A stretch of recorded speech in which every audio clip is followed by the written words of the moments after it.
કહેવાય છે કે શિયાળા દરમિયાન ખાધેલા વસાણા આખું વર્ષ તમને નિરોગી રાખે છે અને ખાસ કરીને એવી વેરાયટીઓ કે જે તમારું લોહી પાતળું રાખી અને શરીરમાં હંમેશા તમને સ્વસ્થ રાખવામાં મદદરૂપ થાય છે.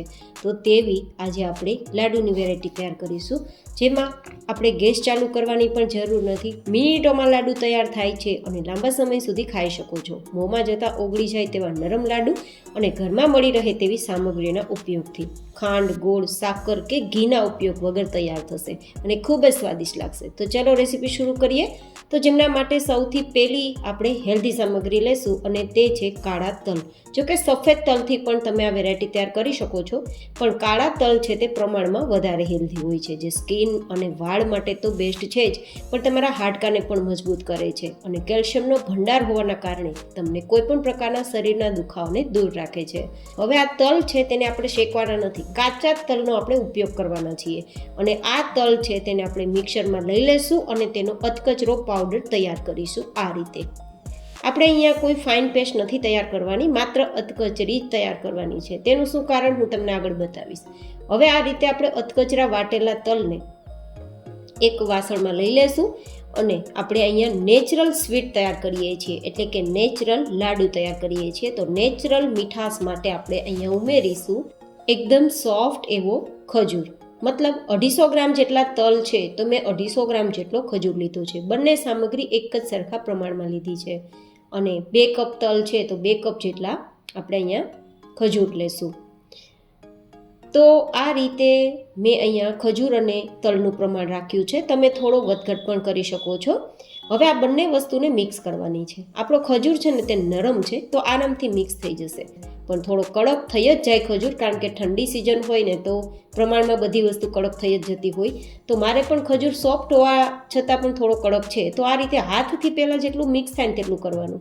આ રીતે હાથથી મિક્સ કરવાનું કારણ શું કે આપણા બધા જ તલના જે પાવડરનો એક એક દાણો કહેવાય, અધકચરો પાવડરનો દાણો, એ બધો જ ખજૂર સાથે એકદમ કોટ થઈ જશે અને પરિણામે જ્યારે આપણે આ વસ્તુને પીસવાના છીએ તો પીસશું ત્યારે એકદમ સરસ બાઇન્ડ થઈ જશે.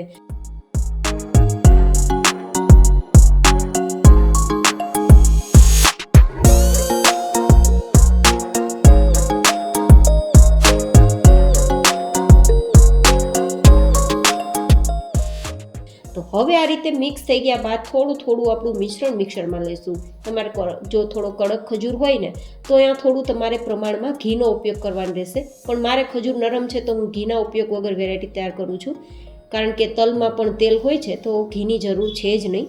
તો આ રીતે આપણે મિક્સરને ચલાવશું ને તો ખજૂર એકદમ ક્રશ થઈ જશે અને આપણે જે પાવડર તૈયાર કર્યો હતો ને તેમાંથી આપણું તેલ રિલીઝ થવા લાગશે, મતલબ તલના પાવડરમાંથી તેલ નીકળવા લાગશે અને પરિણામે એકદમ સરસ બાઇન્ડ થઈ જશે. જો આ રીતે, અને પછી એકવાર ચેક કરી લેવાનું, લાડુ જેવું બંધાવા લાગે ને તો સમજવાનું વેરાયટી આપણી તૈયાર થઈ ગઈ છે, તો મિક્સરમાંથી બહાર કાઢી લેવી. અને જો આ રીતે ન બંધાય તો ફરીથી 1-2 ચક્કર મિક્સરમાં ફેરવવાના.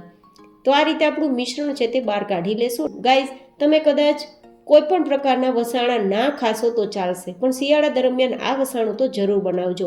આપણે આમાં કચરિયાનો ટેસ્ટ પણ આવશે, આમાં તમને ખજૂરનો ટેસ્ટ પણ આવશે અને તમને ચીક્કીનો ટેસ્ટ પણ આવશે. અને નેચરલ સ્વીટ છે તો પ્રમાણમાં ઓછું ડાયાબિટીસ રહેતું હોય તે લોકો પણ ખાઈ શકે.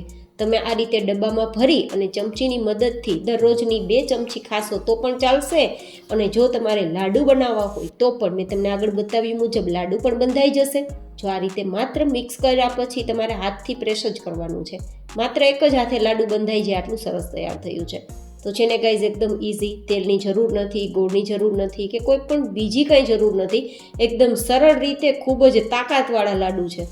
અળદિયા, ગુંદ પાક કે મેથી પાક કોઈ પણ પ્રકારના વસાણા નહીં ખાવ ને તો ચાલશે.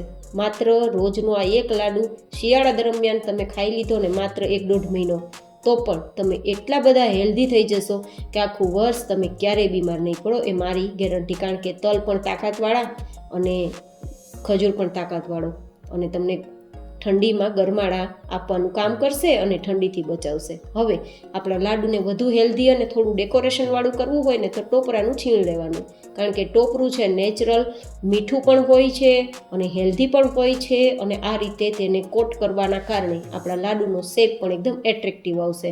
તો એકસાથે ઘણા બધા કામ થશે. જો કે આ રીતે ટોપરાના છીણમાં કોટ ના કરવું હોય તો પણ એમનેમ લાડુ તમે ખાઈ શકો છો, ચોઈસ તમારી પાસે છે. તો હવે તમે જુઓ આ લાડુ કેટલો નરમ છે ને એકદમ જોઈને મોંમાં પાણી આવી જાય તેવો લાડુ, અને શાઇનિંગ કેટલી કરે છે. ઘીનો ઉપયોગ નથી કર્યો તો પણ તેનું કારણ છે આપણા તેલમાંથી રિલીઝ થયેલું ઓઇલ અને ખજૂર, આ બંનેનું બાઇન્ડિંગ. તો કેવી લાગી તમને એકદમ નવી રીતે તૈયાર કરવાના લાડુની રેસીપી? તમારા ફીડબેક મને જરૂર બતાવજો. ફરી મળીશું એક હેલ્ધી રેસીપી સાથે. ત્યાં સુધી stay healthy and stay happy.